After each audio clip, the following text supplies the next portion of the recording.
रायगडच्या महाड नगरपालिकेमध्ये मुख्याधिकारी धनंजय कोळेकर यांना मारहाण प्रकरणात महत्त्वाचे अपडेट समोर येते. मारहाण करणाऱ्या भाजप नगरसेवक सूरज बामणेसह अन्य दोघांवर पोलिसांनी प्रतिबंधात्मक कारवाई सुरू केली आहे. या गुन्ह्यात थेट अटकेची तरतूद नसल्याचं पोलिसांनी सांगितलंय.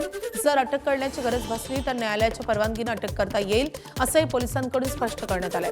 दरम्यान भाजपचे रायगड उपजिल्हाध्यक्ष बिपिन महामुलकर यांनी बामणे यांची बाजू घेतली आहे. पिण्याच्या पाण्याच्या टंचाईचा प्रश्न सोडवण्यासाठी सूरज यांनी हा उद्रेक केला असल्याचं त्यांनी म्हटलं. त्यामुळे या प्रकरणाला राजकीय वळण प्राप्त झालं आहे.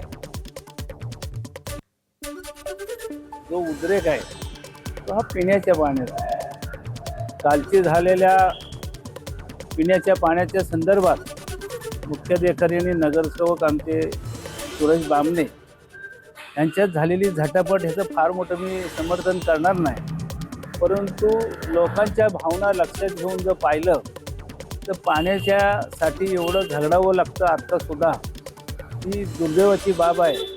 तर आमच्या नगरसेवकाला सुद्धा त्यांनी जर मारहाण केली असेल तर निश्चितपणे आम्ही सुद्धा त्यांचा निषेध करतो.